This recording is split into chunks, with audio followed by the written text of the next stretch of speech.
Hello, I'm Mike, this is Will, we are the Tabletop Donkeys. Hello. We're bringing you issue 32 of Warhammer 40,000 Combat Patrol magazine today. This issue came with two new paints, Auric Flesh and Reichland Flesh Shade, so we'll be applying at least one of those to our models, and in today's game we'll be learning the Aeldari faction rule for Combat Patrol, the Strands of Fate.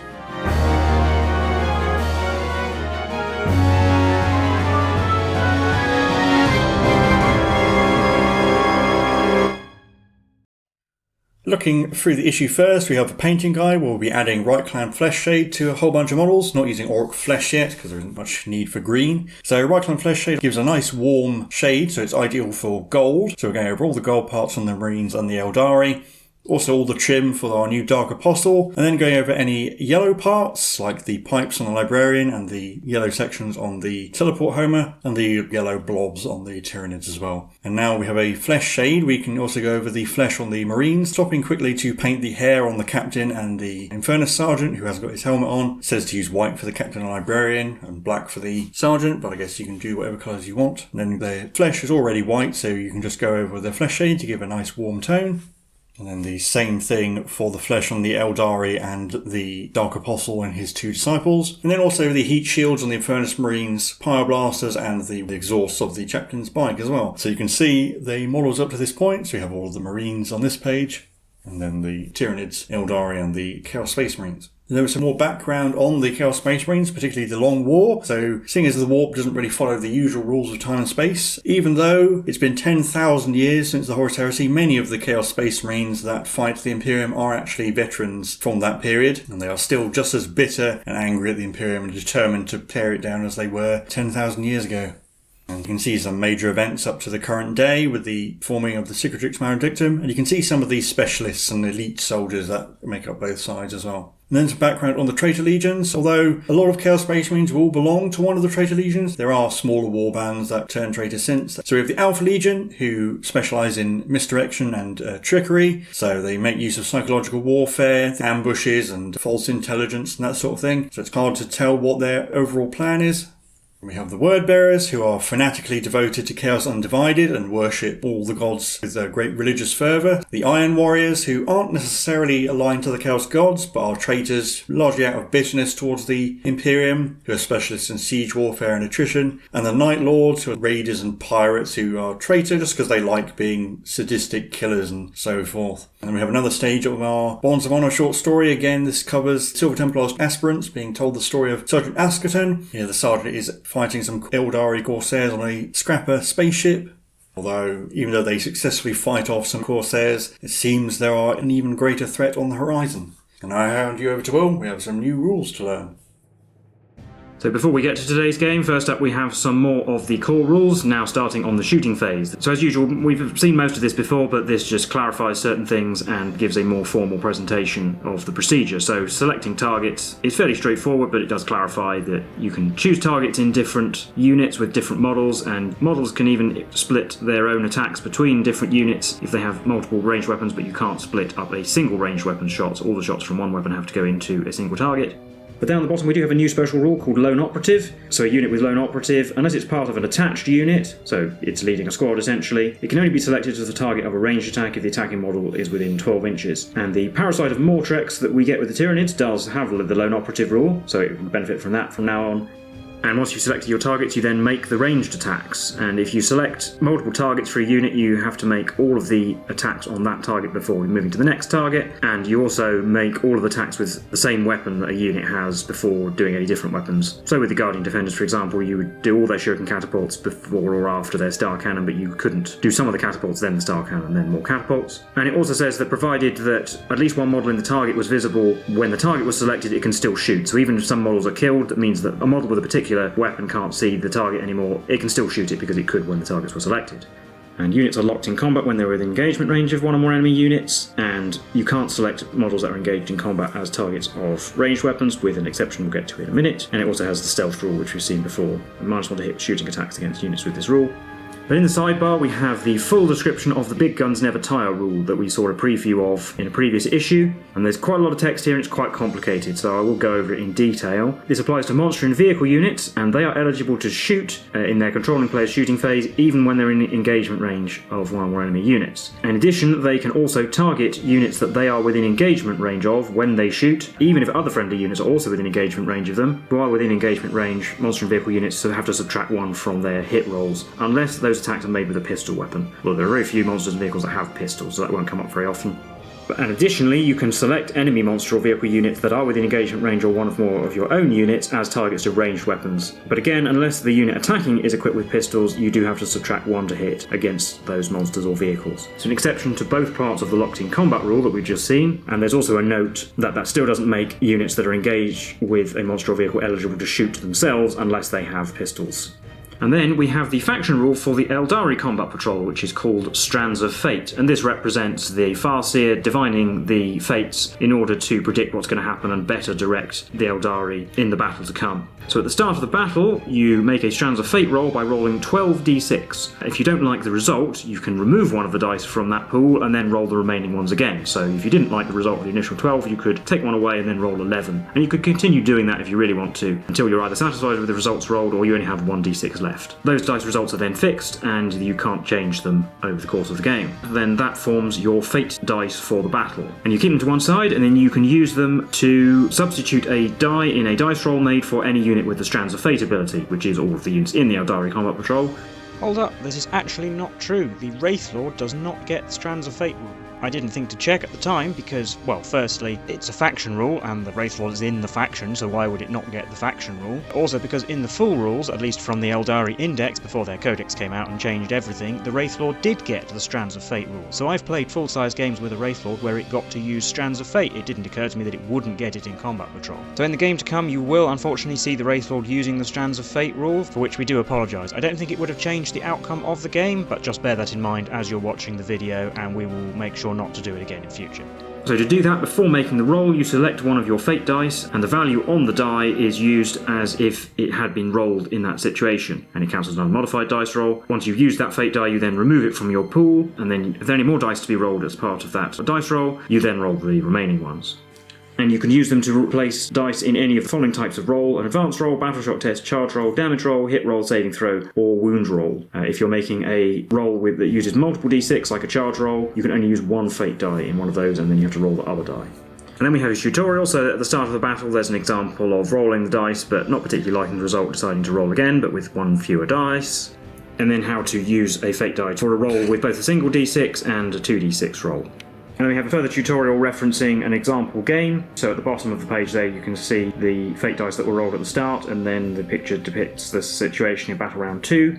So then it's the Space Marine player's turn and things proceed as normal, but during the fight phase the Wind Riders are engaged in melee and the Aeldari player wishes to use a fate die to ensure a wound is scored, so using one of the 5s to replace a normal wound roll, and a 5 obviously is successful for a Wind Rider fighting a Space Marine. And then when the Infernus Marines fight back, the Aeldari player also wants to keep them alive and so uses a 4 to automatically pass a save roll.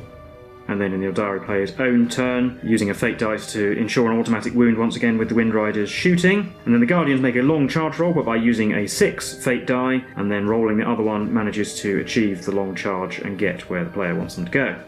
And then on the final page we have a recap that just goes over all that information once again for easy reference. But one thing it doesn't mention here, and one thing that we would know about at this point, is that the Guardian Defenders on their datasheet have a special rule called Defenders of Fate, which means that when they are within range of an objective marker that you control at the end of your command phase, you roll a d6 and add that to your fate dice pool, so that you can generate more of them like that if the Guardians are near objectives. Now all of that sounds like an awful lot of information and it's a bit complicated, but it's actually a little bit easier to understand if you see it in action, so we'll see exactly that in our game. So we've set up the board and we're going to be playing Archaeotech Recovery once again, the mission that we got in issue 30. And obviously we're using the Aeldari Combat Patrol, which I'll be playing, so we can test out the new Strands of Fate rule. But Mike is going for the Space Marines this time, the Silver Templars, taking to the field against the Aeldari for the first time in Combat Patrol. So have a look at the Aeldari deployment first. I split the Wind Riders into their 2 units of 3, and the Farseer has joined the Guardian Defenders. The Wind Riders are at the back, one over by Objective 2, one over on the right hand side. Objective 2 is just behind the Wraith Lord, and the Guardian Defenders are within 3 inches of it, so they will claim it being a battle line unit in my first command phase. And over on the other end we have the Space Marine deployment. Yeah, so I'm not putting either of the characters with the Terminators. We've got the Terminators near Objective 1, Infernus Marines there trying to use that terrain as a bit of cover from the Star Cannon, and the Captain next to the Infernus Marines, and then the Librarian over by Objective 4. So once again, an aerial view of the board, and remember we still don't have any rules for secondary objectives or enhancements or other stratagems, so we're not using them yet. So that means all that's left to do is roll to see who gets the first turn. Oh, I've rolled a 6. I've rolled a 5. So it will be Aeldari turn 1. But before the turn actually starts, I roll my fate dice. So I have 12 dice, and I'll be using these lovely blue gem dice for this so that they're distinguishable from all the other ones. So I roll my 12 dice and we'll see what we get. One of them was cocked, so I'll roll it again. But that's actually a decent roll. I'm going to keep that, so I have these 12 dice to use during the battle, and I'll put them up in the little overlay display as well so you can see what dice there are and what's left. So in the command phase, the Farseer can use Fortune to on a 2+, something gets -1 to wound. I'll try and do it on the Guardian squad. He succeeds. So we don't score points in the first turn, but the Guardian Defenders will maintain control of Objective 2 even when they move away, and because they are within range of an objective I control, I can roll and gain another fate die. So I just roll this and add it to the pool. It is another 1, which are generally pretty useless. And then everything has moved up in the movement phase. It all moved normally, so it can shoot normally. The Wind Riders are mostly hiding behind the container, but the 2 scatter lasers are in range and can see the Librarian. The Wraith Lord moving the other side of the box, and the Guardian's coming over to Objective 5, so the next turn I'll take control of that one permanently as well. Which brings us to shooting, where we'll start with the Guardians. The Farseer and the Star Cannon platform, the only things in range, and the only target they have is the Librarian. I'll do the Farseer's Eldritch Storm first. It has d6 shots, and this is one of the things I cannot use a fate dice to influence. 3 shots though. These hit on 3s, they all hit, and they also wound on 3s because they are strength 6. They all wound, and they are AP -2, but Librarian is actually in cover. First time his Terminator armour will benefit from that. Yeah, so it'll be at 3s. Made them all. Then we've got the Star Cannon, and I'll use my first fate die. So I'm going to put that 3 there, and that will count as one of the hit rolls. Because it has 2 shots, I then roll the other one, and one automatically hits. That one missed. But I actually have a command point, and I'm not going to need them for anything else this turn, so I'll re-roll that. I still missed. So we only got 1 hit with that 3, which now goes away. And then we roll to wound normally on a 3. Yes, also AP -2. So 3 again. Made it. Yeah. Actually, so it was AP -3, but... I rolled a 6. And then we have 2 Wind Riders with scatter lasers. They also only have 1 target, which is the Librarian, and I'll roll both at once because they only have 1 target. So it'll be 12 shots between the 2 of them, hitting on 3s. Only 4 hits, and he wasn't the closest target, so I can't re-roll any 1s, and these will be winning on 4s. 2, but with no AP. 2+ saves. Made them both. Finally, we've got the Wraith Lord, which has got his Bright Lance, which will shoot at the Terminators. And because Wraith Lords hit on 4s, I'm going to use another Fate Dice, a 4, to automatically hit. Then we go straight to the wound roll, which will be on a 2, because it's strength 12. That is a wound. So 4+ invulnerable save. Failed. I might as well re-roll it. No. D6 plus 1 damage for 5, so it will kill a Terminator. Yeah, actually D6 plus 2 damage, so it would have automatically killed a Terminator regardless, but the Sergeant takes it to the face. But that'll be the end of my turn. Obviously no charges to declare, so on to Space Marine's turn 1. My Oath of Moment's going to go on the Guardians. So movement's very simple, we're all just moving normally. Terminator's moving up to take Objective 1, and they're all in range of the Guardians. Infernus Marines hiding behind the train for now. Captain is moving out, again to get in range of the Guardians, and the Librarian will stay where he is just so he can hold the objective, and he's already in range. I'll start shooting with the Terminators, because they might get pulled out of range, all shooting at the Guardians. So we'll have 6 Stormbolter shots on 2s, because we're shooting at the Oath of Moment target and re-rolling for the same reason. And we all hit anyway. Wounding on 4s though, because it's strength 4 against toughness 3, but the Guardians have Fortune. So it's only 2 wounds at no AP. And there are ones behind the box from their point of view who will get cover from that, so I'll put the wounds on them, giving them a 3+ save. We fail 1, we lose a Guardian. And the Assault Cannon, again on 2s, re-rolling 1s. That's 5 hits. Wounding on 3s, because it's strength 6 normally. And 6s are devastating. 1 devastating and 2 wounds at no AP. Again in cover we have 3s. Oh, failed 2. think I'll actually re-roll one of those now because we're not going to be in melee this turn. So a success. So we lose one more. So moving on to the captain, again shooting at the Guardians. 2 shots that both hit, hitting on 2s and 4s. Nothing. And we'll do the Librarian as well. He hits twice and wounds once on the Guardians. No cover from this angle, so a 4+. Failed, so 1 dead. And we'll do a normal smite as well, I should have said that first. No, actually we'll do focused because I'll be wounded on 3s. D6 shots for 6, I'll take that. Hitting on 3s re-rolling. 5 hits with focused Switchfire Smite. And so it's strength 6, so we'll be wounding on 3s. And you know what, I will re-roll one of those ones. That was a wound, so that will be 4 wounds at -2. So I need 6s to save. I'm going to use a 6 on a fate dice and then roll the other 3. Don't make any of those, so 3 more dead. And then, because it's hazardous, on a 1 the Librarian takes mortal wounds. He's fine. But that will be the end of the Space Marine turn. So we'll be on to Aeldari turn 2. First thing that happens is Fortune in the command phase on a 2+. It does go off, and I will put it on the front unit of Wind Riders. Then the Guardians do need to make a battle shock test, but I really need them to pass this one because they need to sticky objective 5. So I'm going to use a 5 fate dice as one of the 2 dice rolling the leadership test, but they're leadership 6+, so whatever I roll on these other dice is a success. Well, I only rolled a 1, but that is a 6, so they pass, which means I will sticky objective 5. I'll also control 2 objectives and gain 10 victory points. And it also means that the Guardians generate me an extra fate die, which is a 2. And all my units have moved. The Wind Riders at the front, one with the blue die next to them are the ones with Fortune on. They've gone right up into the face of the captain. The other unit is on objective 3 but staying back a little. The Wraithlord moving towards the Terminators. And the Guardians remaining towards the back, so the Terminators can't see them, but they still are in range to shoot the captain, which I suppose I will start with because that's the only target they have. We'll start with Eldritch Storm again. 5 shots this time. Hitting on 3s. 4. And wounding on 3s. 3. That's -2. 4+ invulnerable saves, he made 1. I'll re-roll 1 just so the captain doesn't die. Yeah, he made 2. So only 1 d3 damage going through. So I will use a 5 on fate die to do 3 damage to the captain. That is used as part of the d3, so that counts as 3. It's not 5 damage, obviously. Then we have the Star Cannon, which hits once and wounds. 4+ again. No. So it's 2 damage, down to 1. And the 3 Shuriken Catapults are now in range and they hit on 3s.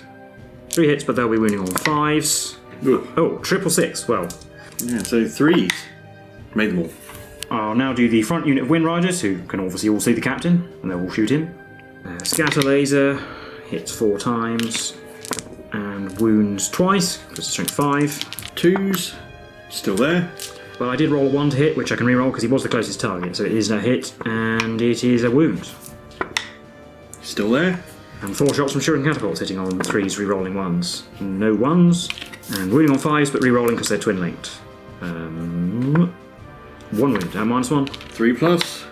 Made it. Wraithlord can't see the captain, so it will shoot all of its weapons at the Terminators.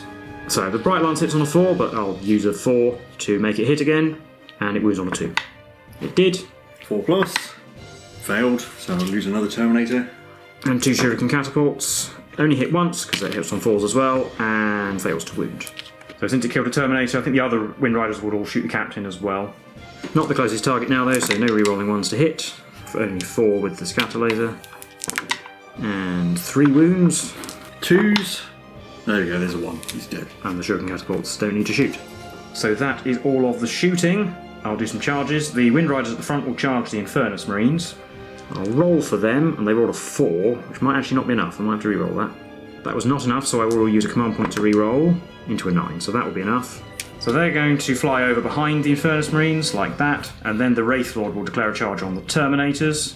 It's a 5-inch charge. I'll use a 3 fate die to get 3, and then roll the other d6, so I need a 2+. I rolled a 1, so the Wraithlord actually fails its charge, which is probably quite important. So I mean, I only have 1 unit fighting, which will be these Wind Riders. 3 attacks each, hitting on 3s. 6 hits, wounding on 5s. 2. 3+. For 1, take a wound. 15 attacks from the Infernus Marines. 9 hits, wounding on 5s. Yeah, because of Fortune. But that's 5 wounds. 5 3+ saves, and I don't have any fate dice higher than 3 that are not 6s, and I don't want to use them, so we'll just roll. And we failed 3, so we lose a Wind Rider and a half. So that is the state of the board at the end of Aeldari turn 2. On to Space Marines turn 2. So I'm going to put Oath of Moment on the Wind Riders. And the Space Marines gain 10 victory points because I hold 2 objectives. I think I'm not actually going to move. I think we're going to stay where we are. Start shooting with the Infernus Marines. They can fire their pistols at the 2 Wind Riders. 5 shots on 3s. They all hit. Wounding on 5s, so they still have fortune. That's 1 wound. 3 plus. Yep. The Terminators will shoot at the other unit of Wind Riders. 8 shots with Storm Bolters. Hitting on 2s, re-rolling because of Oath of Moment. 7 hits. Wounding on 4s. 3 wounds. 3 saves, 3 plus. Made them all. And the Assault Cannon. Again on 2s, re-rolling. They all hit. 3s, 6s are devastating. 3 devastating and 2 more wounds. So the normal wounds, also 3 plus saves. Made those, but yeah, 3 mortal wounds going through. Kills a Wind Rider and a half. I think he's going to shoot both of his weapons at the Guardians, try and kill a few more of them, and we'll do Big Smite again. Big Smite gets 3 shots. So we've got 3 shots from Big Smite, but I'll roll for Stormbolter first because it might kill off some of the Guardians. He hits twice, wounding on 3s, wounds once. 4 plus, kills a Guardian, even the one that was in cover, which I would have been taking the save on, so yeah. Big Smite misses entirely. Luckily he didn't hurt himself with the Hazardous. Yeah, I accidentally stopped recording before we rolled that, but he was fine. Not going to charge with the Terminators, so the Infernus Marines are going to have to punch the Wind Riders, but they get to go first. So 6 attacks, 4 hits wounding on 5s, 1. With a 3 plus, saved. 15 attacks on 3s, 10 hits wounding on 5s. 2. 2 saves for the Wind Riders. We failed 1. Actually, I'll send a command point at this point because I don't need it for anything else. So yeah, you saved, so no damage. But that'll be the end of Space Marines turn 2. On to Aeldari turn 3. So at the start of the battle round, the defender, which is me, has to roll to see which of the objectives will disappear at the start of the next battle round. So there'll be 1, 3 or 5, and we'll roll a d3. 1 will be number 1, 2 will be number 3, and 3 will be number 5. And it will be objective 1 will be disappearing at the start of the next battle round. So we'll do Fortune on a 2 plus, it succeeds. And then I will use a 6 fate dice to automatically pass that battle truck test, because whatever I roll on the other d6 won't matter, for the Guardian Defenders, which means that they hold objective 5, gaining me another fate dice, which I shall roll a 3. And I also gain 15 victory points because I hold 3 objectives. Fortune will go on the Guardians themselves, and they've just shuffled a bit so that the Guardians who are not in range of anything are in cover. The Wraithlord has moved up in front of the Terminators, and the Wind Riders are going over here, but mainly so they can't be seen by the Librarian anymore. And the other 2 Wind Riders have fallen back onto Objective 4, which they do take from the Librarian, because they are OC4 to his 1. Does mean the Infernus Marines will be able to shoot next turn, but they probably would have finished off the Wind Riders in melee anyway, and still be able to shoot. So the Farseer and the Star Cannon will shoot at the Librarian. The Shuriken Catapults are out of range. D6 shots with Eldritch Storm, 4. The hit on 3s. Only 1. Wounds on a 3. Yes, -2, but he's in cover. 3 plus, failed. I will re-roll that. Succeeded. And the Star Cannon, 3s, and 3s, 1. 3 plus again, made it. The Wraithlord will shoot its Bright Lance at the Terminators, and the Shuriken Catapults at the Infernus Marines. I don't have any 4 fate dice left to use anymore, so I'll just roll to hit, so it missed with the Bright Lance. And the Catapults are on 4s, well, they will hit. They will on 4s on Infernus Marines, just 1, at -1. Guy who's wounded doesn't have cover, but he made a save.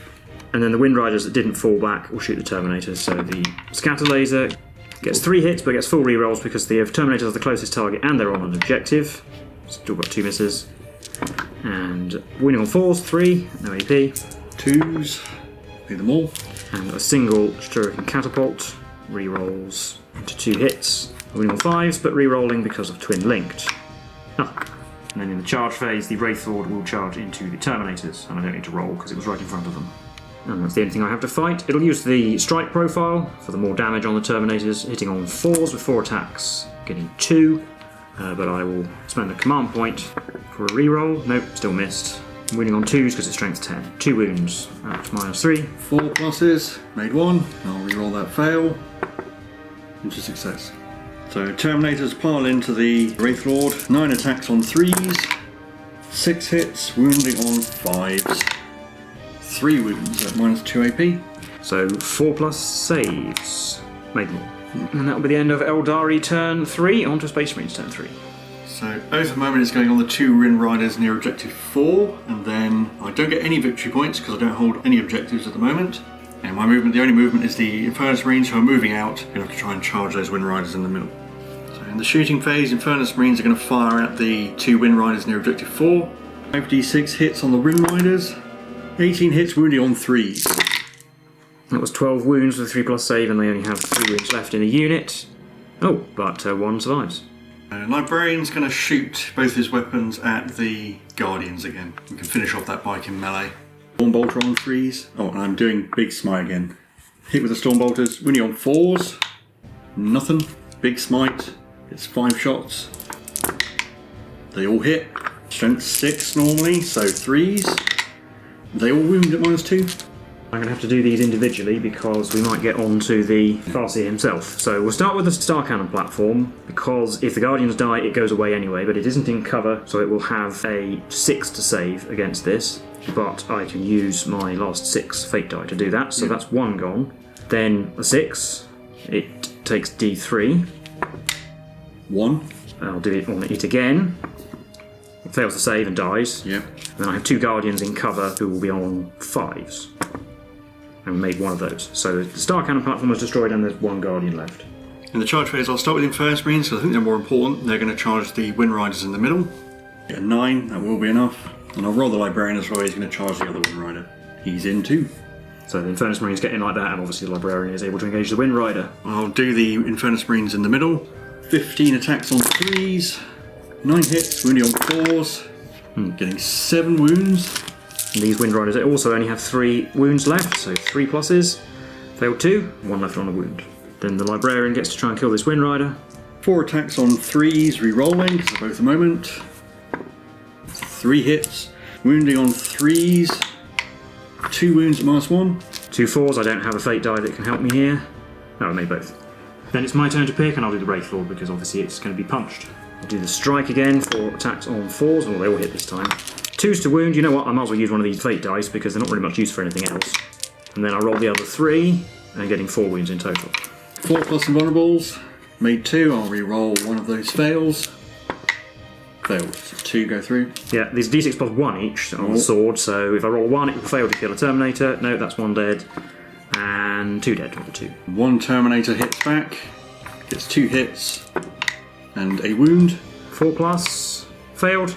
So Wraith rolls down to 8 wounds, and then I've just got 2 Wind Riders to fight. 1 in the middle, fighting the Infernus Marines, got 1 wound, which is saved. And on the Librarian, it also got a wound. Saved. That will be the end of Space Marines turn 3. On to Aeldari turn 4. So objective 1 has now gone away. Now I've got to roll to see which one of the other 2 goes away. 1 to 3, it's objective 3. 4, 5, 6 is objective 5. It's objective 3. And then we'll do Fortune first on the 2 plus. It does go off, and the only thing in range is the Lone Guardian with the Farseer.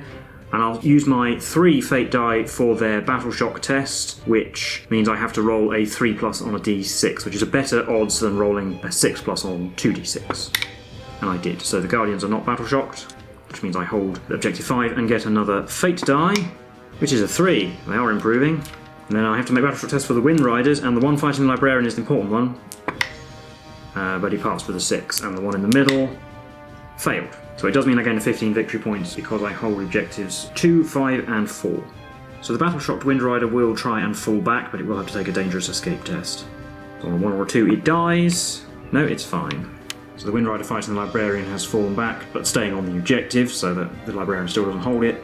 The other one flew over behind the box, and the Farseer and the Guardian have moved to the other side of the box so they can see the Infernus Marines, but the Librarian can't see them anymore, and the Wraith Lord will stay in melee. Then neither of the Wind Riders obviously can shoot, and the Wraith Lord is in melee, but it does have Big Guns Never Tire, so it can shoot. It'll shoot its Bright Lance at the Terminator, and then the Shuriken Catapults at the Infernus Marines. So do the Bright Lance, but all of this will be hitting on 5s because it is in engagement range. The Bright Lance missed, and the Shuriken Catapults also hit on 5s. They only get 1 hit, which does wound at -1. 4 plus, saved. And the Farseer and remaining Guardian will shoot at the Infernus Marines. I'll do the Guardian first with the Shuriken Catapult. Gets 1 hit and 1 wound at -1. 4 plus, saved. Farseer's Eldritch Storm is a blast weapon, and there are 5 of them, so d6 plus 1 shots for 6. Hitting on 3s. 5 hits wounding on 3s. 4. 5s. Made them all. Oh, and the Singing Spear hits on a 2 and wounds on a 5. Oh, it did. No AP. 3. Made it. That means there's only one fight to do where the Terminator gets to strike first. 3 attacks on 3s. Get it in the box. 1 hit. Didn't wound. And 4 strike hits in return on 4s. 3 hits. 2s to wound. 3. 4s. Oh, we're going to re-roll that 1. Yes, that's important. So literally no damage inflicted in Aeldari turn 4 on to Space Marines turn 4. There's the moment going on that Wind Rider in the corner again, because it's stopping me getting more victory points, because I'm only going to get 5, and then the Terminator has to make a battle shock test. He's leadership 6, so he's good. So Librarian's getting an inch away from the Wind Rider. Now the Terminator's going to fall back so he doesn't get obliterated this turn, and then the Infernus Marines are going after the Guardians and the other Wind Rider. We'll do the Librarian versus the Wind Rider again, we'll do Big Smite again, and I'll roll for the Stormbolter. 3s re-rolling, because they're both the moment. 4s, 1 wound. Which actually killed it. I'll save the CP because it was going to go down anyway, but he does still have to roll for Hazards of Smite even though he didn't actually shoot it, but he's fine. And then we're going to get 5d6 shots on the Farseer and the Guardian with the Pyroblasters. 17 hits, wounding on 4s because of Fortune. It's only 5. If the Guardian dies, these will spill over onto the Farseer, but it's all a 4+ save because he has a 4+ invulnerable save. And it ignores cover. So we lose 2, so basically the Guardian dies and the Farseer takes 1 wound and is down to 3. And in the charge phase, the Infernus Marines are going to charge just the Farseer. Infernus Marines will charge the Farseer with an 8, that'll be enough. So with some finagling, the Infernus Marines can charge, and you have to get into base contact if you can, but if I move all the regular guys first, I can basically block off the Farseer so that the Infernus Sergeant can move 8 inches past and get just about in range of Objective 2 and maintain coherency, so that in the Aeldari command phase I should stop them from holding it. And then I have 12 attacks on the Farseer, hitting on 3s, 7 hits, wounding on 4s. Yeah, because Fortune is still on the 4 wounds. 4+ invulnerable. Failed all 4. So he's dead even if I reroll, he still takes 3 wounds and dies. And then the Infernus Marines can pile into the Wind Rider, who does get to fight them back, but it means it can't run away. But it did not get any wounds, so that will be the end of Space Marines turn 4. And we'll be on to Aeldari turn 5. So Objective 3 has gone from the centre, and then into my turn I have to make a battle shock test for that Wind Rider. And it rolls a 6, so it passes. The Space Marines do take away control of Objective 2 from me, but I do still hold Objective 5, so I will gain 5, regardless of whether the battle shock test is passed. So the Wraith Lord is going to ignore that Terminator that was blocking its way, because there was nothing that it could get to in that direction anyway, so it's actually going to go this way and go after the Librarian. While the Wind Rider has fallen back onto Objective 2, so the Space Marines won't hold Objective 2, which will probably matter in the final victory point tally. The only thing I have to shoot with the Wraith Lord is you're going to shoot backwards at the Terminator because I don't want to kill the Librarian in case I then can't charge him. The Bright Lance missed, although I might as well reroll it because I don't have anything else to do in the shooting phase. Hit, wounds on 2, yep. 4+, yep. And the Shuriken Catapults didn't do any wounds, so the only thing I have left to do is charge the Librarian. It's a 7-inch charge, so it's better to try and roll a 7 on 2d6 than a 4+ using a 3 Fate die. A double 1 will not get us anywhere though, so let's re-roll. Into an 11. We're definitely getting in. And then I have 4 attacks on 4s. 3 hits. I'll spend a CP to a new phase. Still 3 hits. Spend a 2 Fate die to automatically wound with one of them, and then we get 1 more wound. 4s. Made 1. Re-roll the fail. Into a success. And then 4 attacks back on 3s. Well, 1. There go the dreams of killing the thingy. Wounded though, I think. Strength 6. Yeah, 3+ save though. Oh, I failed. D3 damage. 2. Oh. That's the end of Aeldari turn 5, on to Space Marines turn 5. Yeah, so it's definitely going to be an Eldar victory, but I'm going to see how much damage we can do. The Oath moment's going on the Wraith Lord, and the Terminator failed his battle shock test. But he is moving towards the Wraith Lord. The Librarian obviously staying in melee.